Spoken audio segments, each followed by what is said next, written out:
नमस्कार। कोरोना सरकारी दावों का सच पार्ट 2।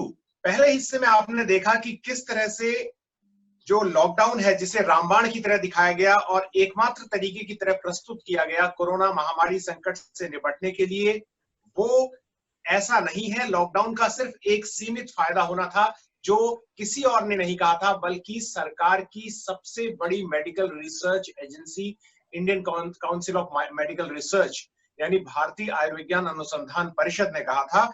और उसको आधार बनाकर जो प्रेजेंटेशन सरकार को दिया गया था उसमें भी पूरा सच सरकार को योजना आयोग के सदस्य और टास्क फोर्स के मेंबर हैं वीके पॉल साहब, उन्होंने नहीं बताया। और इतना जरूर सरकार को ये बात तो मालूम थी, जो डॉक्यूमेंट्री प्रूफ है हमारे पास वो ये कि आने वाले दिनों में सरकार को बता दिया गया था कि कम्युनिटी ट्रांसमिशन होगा ही, चाहे आप इस तरह का लॉकडाउन करें तब भी। और कम्युनिटी ट्रांसमिशन की बात सरकार ने जब तक कम से कम हम ये वीडियो रिकॉर्ड कर रहे हैं अभी तक स्वीकार नहीं की है। आईसीएमआर ने जो सुझाव दिए थे उनको नहीं अपनाया गया, ये बात भी जनता से छुपाई गई, यानी जनता को वो सच नहीं बताया गया जो देश की सबसे बड़ी मेडिकल रिसर्च एजेंसी कह रही थी। इतना आपने पहले हिस्से में देखा। और अगर इसको आपको पूरा पढ़ना है तो आर्टिकल 14 वेबसाइट में आप जा सकते हैं, हिंदी में पढ़ने के लिए आप सत्याग्रह में जा सकते हैं। हमारे रिपोर्टर्स कलेक्टिव के दो साथियों कुमार संभव श्रीवास्तव और नितिन सेठी ने इस रिपोर्ट को किया है। अब हम इस हिस्से में जो सेकंड पार्ट है इस रिपोर्ट का उस पर बात करेंगे। और सेकंड पार्ट जो रिपोर्ट का है वो हमें साफ तौर पर ये कहता है कि जो साइंटिफिक तरीका, यानी जो साइंटिफिक तरीका पहले हिस्से में आपने पढ़ा कि कम्युनिटी लेड और सिविल सोसाइटी लेड, यानी कि जो सामाजिक कार्यकर्ता और सामुदायिक जो तरीके से वहां पर जाके जो बीमार लोगों की पहचान करें और उनको अलग करें और इस तरह का क्वारंटीन करें जिससे कि इस महामारी को रोका जाए, ये जो साइंटिफिक तरीका था ये सरकार को जो बताया गया ये कोई नई बात नहीं थी जो अप्रैल में बताई जा रही थी। ये बात फरवरी में, मैं अपने साथी नितिन से कहूंगा कि वो आपको एक प्लेट दिखाएंगे जिस पर मैं आपको बोलकर बताऊंगा। फरवरी में आईसीएमआर ने इस बात की जांच कर दी थी। और देखिए ये बहुत महत्वपूर्ण है जो हम आपको स्क्रीन में अभी दिखा रहे हैं, और मैं कोशिश करता हूं कि इसको मैं पढ़कर आपको बता सकूं ये क्या कह रही है। ये जो हमें दिखाई गई है प्लेट, ये साफ तौर पर ये कह रही है कि इस वक्त जो चाइना में किया गया, जनवरी में चाइना में जो शुरुआत की गई जनवरी 23 में कोएर्सिव तरीके से, यानी अथॉरिटीज के संचालन द्वारा, यानी ताकत जो पुलिस और प्रशासन के संचालन द्वारा, उसके अपने नेगेटिव इम्पैक्ट्स थे।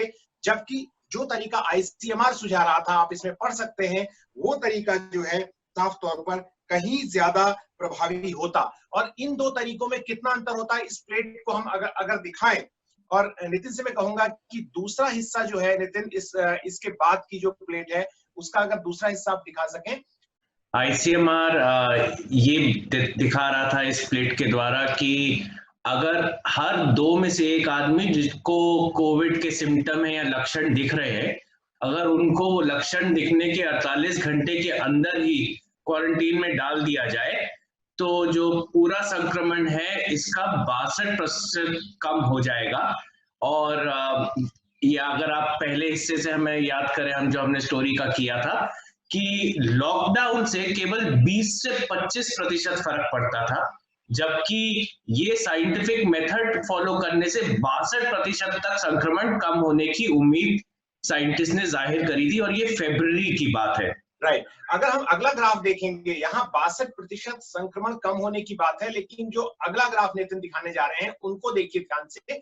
ये बहुत इंपॉर्टेंट है जो रिपोर्ट में हम दिखा रहे हैं आपको, जो सार्वजनिक नहीं है रिपोर्ट। ये कहती है कि 20 से 25% जो है, 20 to 25% आईसीएमआर ने कहा था भारतीय परिस्थितियों में अगर आप लॉकडाउन अप्रोच जो अभी अपनाई जा रही है वो अपनाएंगे तो 20 से 25% जो है पीक जो ग्राफ होगा तो बीमार लोगों की संख्या कम होगी। लेकिन जो तरीका साइंटिफिकली एडवाइस किया जा रहा था आईसीएमआर की ओर से, वो जो है 62% तक महामारी पर काबू पाने में कामयाब होता।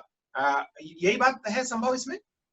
जी हाँ, थोड़ा सा इसमें और मैं क्लैरिफाई करना चाहूंगा कि जो फरवरी में आईसीएमआर की रिसर्च आई थी और उसमें 62% की बात कही है, वो उन्होंने कहा है कि पूरा जो क्यूमुलेटिव हमारे यहाँ पर जो केसेस होंगे इन्फेक्शन के, उसमें 62% तक की कमी आ सकती है उन तरीकों से जो उन्होंने फरवरी में सुझाए थे।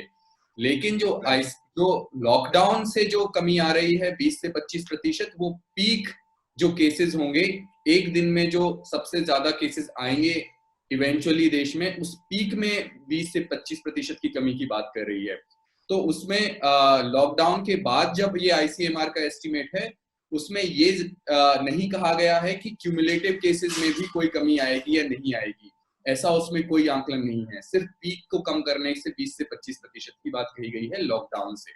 तो अब ये बात समझने की है यहाँ पर कि जब ये सब कुछ हो रहा था, ये सब बताया जा चुका था, उसके बाद भी सरकार जो है, जो अभी करंट जो तरीका है लॉकडाउन का, उसको ही प्रभावी बता रही थी जनता को, और गवर्नमेंट ने साइंटिफिक एडवाइस को जो है स्वीकार करने में 1 महीने का डिले किया। ये आप लोगों की रिपोर्ट में है, और इसके बारे में हम जानना चाहते हैं कि क्या उस वक्त देश के साइंटिफिक बॉडी कह रही थी? जी, हमने ये जब दस्तावेज हमने जो एकत्रित किए हैं, उनमें से एक बहुत ही महत्वपूर्ण रिकॉर्ड है हमारे पास। वो 29 तारीख को देश की जो टास्क फोर्स बनाई गई थी सरकार द्वारा कोविड से, कोरोना महामारी से जूझने के लिए, तो उस टास्क फोर्स की मीटिंग के रिकॉर्ड्स हमने देखे 29 मार्च के। और ये देखिए, लगभग जब फरवरी के अंत में ये आईसीएमआर के साइंटिस्ट ने हमको ये वार्निंग दे दी थी कि यहाँ पर महामारी का प्रभाव होने वाला है, और उसके बाद उन्होंने तरीके भी बताए थे, ये भी बोला था कि लॉकडाउन जैसी चीज नहीं होनी चाहिए। उसके 1 महीने बाद इस टास्क फोर्स की मीटिंग में हमने देखा कि जो टॉप साइंटिस्ट हैं देश के और टॉप डॉक्टर्स हैं देश के, वो उनमें एक फ्रस्ट्रेशन था कि उस समय भी हमारे देश में कोई एक रणनीति नहीं थी कि पूरे देश राष्ट्रीय स्तर पर क्वारंटाइन किस तरह से एक प्रक्रिया हो, टेस्टिंग किस तरह से एक प्रक्रिया हो, मॉनिटरिंग की क्या प्रक्रिया हो, इस पर एक रणनीति नहीं उस समय तक बनाई जा चुकी थी, और इसमें फ्रस्ट्रेशन दिख रहा था।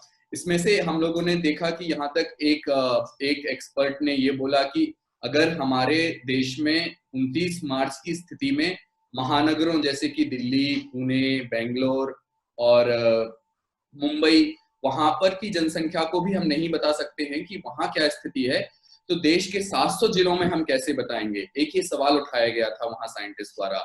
एक और हमको वाकया याद है उन रिकॉर्ड्स में से कि एक साइंटिस्ट ने ये भी कहा कि हमने बातें बहुत की हैं इस पूरे दौरान और काम बहुत कम किया है। और एक सवाल ये भी उठाया गया कि आप, एक साइंटिस्ट बाकी पूरी टास्क फोर्स से पूछ रहे हैं कि आप ये बताइए कि हमने अभी तक अचीव क्या किया है टास्क फोर्स में। तो ये स्थिति 29 मार्च की तारीख में देश में थी। तो ये वो वक्त था नितिन, जिस वक्त जो है सरकार की पॉलिटिकल लीडरशिप काफी बिजी थी, और उस वक्त दिल्ली में चुनाव हो रहे थे, मध्य प्रदेश में सरकार जो है नई बनने की प्रोसेस, ऐसी राजनीतिक सरगर्मियां थी। तो यानी आप ये कह रहे हैं कि साइंटिस्ट जो हमें बताया जा रहा था उस वक्त, जो देश को बताया जा रहा था, और ये कहा जा रहा था कि लॉकडाउन से निपटने के लिए सरकार सब कुछ कर रही है, जैसे 15 अप्रैल का 14 अप्रैल का जो प्रधानमंत्री का भाषण है, उसमें उन्होंने जो दावे किए थे, वो हम कह सकते हैं कि वो वैसा कुछ ग्राउंड पर नहीं हो रहा था। हिदेश में ये जो हमारे पास सारे तथ्य हैं, उनके मुताबिक मैं ये बोल सकता हूं कि हरकत बहुत हो रही थी, सोच के हरकत नहीं हो रही थी। अगर आप फरवरी मार्च का वक्त देखें तो सरकार स्टेट्स को कई सारे डायरेक्टिव एडवाइजरीज भेजे जा रही थी कि ऐसा करिए, वैसा करिए। सच ये था कि वो बिना सोच के हो रहा था। सच ये है कि जो हमने लॉकडाउन 24 मार्च को प्रधानमंत्री ने लगाया, अब सोचिए कि उसके 6-7 दिन बाद प्रधानमंत्री और सरकार को पता चल रहा है कि लॉकडाउन काम की चीज है कि नहीं। तो पहले लॉकडाउन लग गया है, उसके बाद बात हो रही है कि अच्छी चीज है कि नहीं। लॉकडाउन हो गया है, उसके बाद बैठ के साइंटिस्ट, अंदर सरकारी साइंटिस्ट आपस में बात कर रहे हैं कि हमने रिसर्च की तैयारी तो करी नहीं, हमने ये पता करने की तैयारी तो करी नहीं कि बीमारी कहाँ कहाँ फैल रही है, कैसे फैल रही है, कैसे डिटेक्ट करें, कैसे पता करें किस किस को होने का चांस ज्यादा है। और ये सब मार्च में काम हो रहा है, और अप्रैल तक सिर्फ ये इस पे शोध ही हो रहा है अंदर। जबकि अगर आपको लॉकडाउन लगाना भी था, ये सब तैयारी पहले हो जानी चाहिए थी अगर सरकार थोड़ी जागरूक होती। आखिर में मैं आप दोनों से ये सवाल जानना चाहता हूं कि अभी सरकार के पब्लिक परसेप्शन मैनेजमेंट में ये बात है कि दुनिया में, जो अगर सिर्फ सरकार के नंबर्स को मैं आंख बंद करके सही मान लूं और इस फैक्ट को किनारे कर दूं कि सरकार टेस्टिंग नहीं कर रही है, जो एक ओवरवेलमिंग फैक्ट है कि सरकार टेस्टिंग बहुत कम कर रही है, हो सकता है इस वजह से भी नंबर कम हो। सरकार नहीं मान रही है कि कम्युनिटी ट्रांसमिशन हुआ है, जबकि हम देख रहे हैं कि किस तरह से लोग आ रहे हैं। बॉम्बे में पत्रकार बिरादरी के 53 लोगों को पता ही नहीं चला उन्हें कब ये हो गया, या कई जगह ऐसे हमें पर्सनली मालूम है वाकई जहां पता नहीं चल रहा है कि उनको कहां से हुआ। हृदेश, ये ऐसी बात है जैसे कि थानेदार थाने में बैठा रहे और बोले शहर में चोरी नहीं हो रही है। तो ये एक तो आप खुद ही सोच सकते हैं कि जब लॉकडाउन है, कोई गरीब आदमी अपने इलाके से बाहर ही नहीं निकल पा रहा है, डर लग रहा है कि पुलिस वाला डंडा मारेगा अगर बाहर निकले, तो कौन जाएगा। और ये आप सोच भी सकते हैं, लेकिन हमने ये 29 मार्च की मीटिंग में भी देखा कि साइंटिस्ट खुद बोल रहे हैं कि ऐसा हाल बना हुआ है कि लोग जो बीमार हैं वो अस्पताल तक जा नहीं रहे हैं। इसीलिए साइंटिस्ट ने फरवरी में बोला था कि ये जबरदस्ती ना करें, आप ऐसी कोशिश करें कि सरकार लोगों के घर घर तक पहुंचे, बल्कि उनको कुछ राशन पानी जो जरूरी चीजें वो भी दे, उस बहाने उनको बाहर लाए, उनकी टेस्टिंग करे और जल्दी से जल्दी सिम्टम दिखा के उनको क्वारंटाइन ले जाए। लेकिन हमने क्योंकि लॉकडाउन लगा दिया तो लोग खौफ के मारे अपने ही घर में बैठ गए, चाहे बीमार है, खांस भी रहे हैं, कुछ मुश्किल भी आ रही है तो बाहर नहीं निकलना चाह रहे, इस वजह से नंबर्स कम है। दूसरा, सरकार ने टेस्टिंग इतनी कम करी है, जो ये साइंटिस्ट खुद अपनी मीटिंग में बोलते हैं कि हमारे पास तो टेस्टिंग प्रोटोकॉल ही नहीं है, अभी हम बता ही नहीं सकते कि 700 डिस्ट्रिक्ट में, जिलों में हो क्या रहा है, क्योंकि हमने काम ही नहीं शुरू किया है। और ये मार्च का आखिर है, हम जनवरी तक ये सब के लिए तैयार हो सकते थे।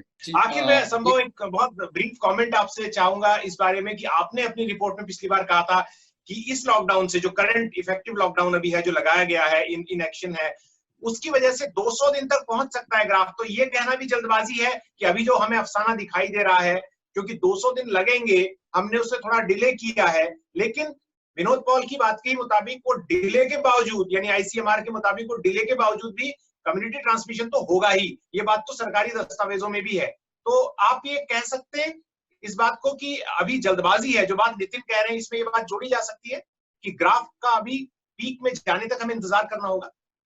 जी हाँ, बिल्कुल। तो अभी तो ये शुरुआत है, और शुरुआत में अपने इंफ्रास्ट्रक्चर को ठीक करने के लिए जिन्होंने पहले नहीं किया था, उसके लिए लॉकडाउन सिर्फ समय इनको खरीद रहा है सरकार को, ऐसा ये उन्होंने विनोद पॉल ने कहा ही था। और देखिए ये ग्राफ जो स्क्रीन पर है आपकी, ये दिखा रहा है कि शुरुआत से जब पहला केस आया था, उसके बाद अगर लॉकडाउन नहीं होता तो ये 150 दिन के आसपास ये पीक पे पहुंचता। जो भी हमारे यहाँ केसेस हैं, ये लगभग 11 लाख के आसपास केस हो सकते हैं दिल्ली में। और अगर लॉकडाउन के साथ साथ ये बाकी चीजें भी इस्तेमाल करें जो इन्होंने मेजर्स बताए हैं, तो ये 250 से 300 दिन के बीच में जो है पीक करेगा ग्राफ दिल्ली में। तो अभी तो ये पूरा 1 साल का इस रिसर्च के मुताबिक इसमें होने वाला है, पूरा समय लगेगा इस बीमारी के लिए, और जो पीक है वो आने में काफी समय है। तो इस समय बोल के कि लॉकडाउन से कंट्रोल कर लिया है, मेरे ख्याल से ये साइंस जो कहती है उसके मुताबिक सही नहीं है, जो हमारे साइंटिस्ट ने आकलन किया था उसके हिसाब से। तो आखिर में हम इसको इसी बात को कह के खत्म करेंगे, इस बात को कि हम जानकार नहीं हैं, we are not the experts और साइंटिस्ट। तो लेकिन हम इतना जान पाए हैं इन दस्तावेजों को खंगालने के बावजूद कि सरकार जो है वो साइंटिस्ट और जानकारों की बातों की अनदेखी कर रही थी। उन्होंने बहुत महत्वपूर्ण समय व्यर्थ किया है, और मिड अप्रैल में आने के बाद ही उन्होंने एक छोटा एक्सपर्ट ग्रुप बनाया जो इन तमाम मुख्तलिफ सवालों से जूझ रहा था। अब हम सिर्फ इतना उम्मीद कर सकते हैं कि अभी भी बात चाहे जितनी भी बिगड़ गई हो, सरकार अगर साइंसदानों की बातों को सुने और समझे तो शायद स्थिति को कहीं ज्यादा बिगड़ने से रोका जा सकता है। बहुत बहुत शुक्रिया। हम रिपोर्टर्स कलेक्टिव की टीम के जरिए ऐसी खोजी रिपोर्ट्स हमारे साथी लाते रहेंगे, और हमारे YouTube चैनल को आप सब्सक्राइब कीजिए, उसको बेल बटन दबाइए, उसमें ज्यादा लोगों को बताइए ताकि ये रिपोर्ट्स हमारी आप तक पहुंच सके। बहुत बहुत शुक्रिया।